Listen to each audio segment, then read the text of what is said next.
So today's episode is named The Council of Trent. In the Council of Trent, this took place in 1545 to 1563. The purpose of this council was for the Roman Catholic Church to discuss new strategies on how to cope with the rapid rate at which the Protestant Reformation was growing. A few of the outcomes of the council were the condemnation of freedom of speech, freedom of the press, and the freedom to worship. So we read here from the History of Romanism, page 478, 479 and 488. It says the fourth session, the Council of Trent, was one of the most important sessions of the council. In this session, a decree was passed which placed tradition upon an equality with the scriptures, the Bible. It declared the books of the Apocrypha to be a part of the Bible, elevated the Latin translation of the scriptures, called the Vulgate, to an authority superior to that of inspired Hebrew and Greek originals, and it exacted severe penal laws against the liberty of the press. So the right of private judgment and reading the Bible was prohibited, its exercise punished, and the liberty of the press was authoritatively forbidden. So you can see here that basically, where is it? Freedom of the press here is forbidden. That's gone. Back then, there was no such thing as freedom of the press. They totally condemned it. Plus, people were actually punished if they read a Bible, which you see happening in other countries today. People get killed in places like in some of the Muslim countries when they're over there. People get killed for being a Christian. In China, it's forbidden as well. So we've got here. This is from Vatican Assassins, Eric John Phelps, page 102. So it says, inasmuch as it is manifest from experience that if the Bible translated into the vulgar tongue be indiscriminately allowed to everyone, the temerity of men will cause more evil than good to arise. But if anyone shall have the presumption to read or possess it without such written permission, he shall not receive absolution until he has first delivered up such a Bible to the ordinary. But regulars shall neither read nor purchase Bibles without a special licence from their superiors. So,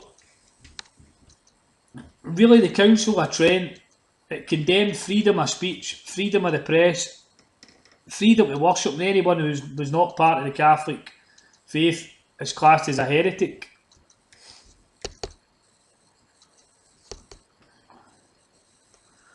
And the precepts of the Council of Trent today, are they still the same as it was in the past?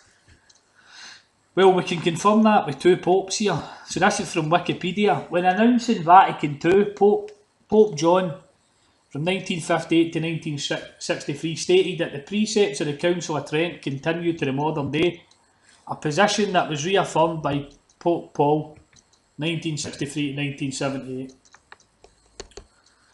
So we've got also, just to let you see that freedom of the press, right, freedom of conscience and the freedom to worship is condemned by the Vatican, by the papacy. So this is quotes from past popes. Pope Gregory condemned the ideals of liberalism. He viewed freedom of conscience as a false and absurd concept. It's indeed a mad delusion. Freedom of the press, to his mind, could never be sufficiently abhorred and anathematised. And then you get Pope Pius here from 1846 to 1878. He branded freedom of the press and freedom of association as intrinsically evil.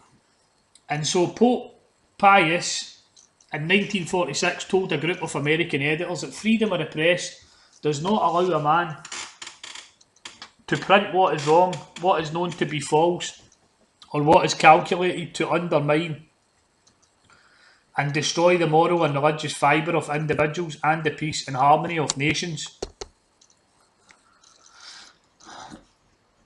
And we've got Pope Pius in an allocution dated December 29, 26 stated, Catholics may not support, favour or read papers which are edited by men whose writings are in notable opposition to Catholic doctrine and faith and morals.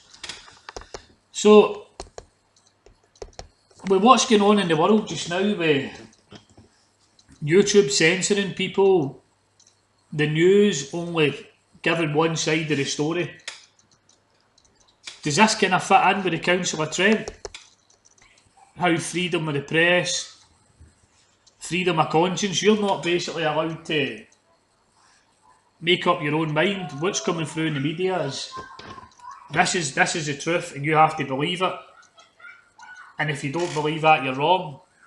Whereas we've all got a mind here, we should be able to look at both sides of the story and go, no, I want to believe this. So this is why I've showed you the Council of Trent, because all this stuff, it all fits in what I'm showing you here, what I'm talking about. So guys, I hope you join me on the next episode, which will be called The Dark Ages.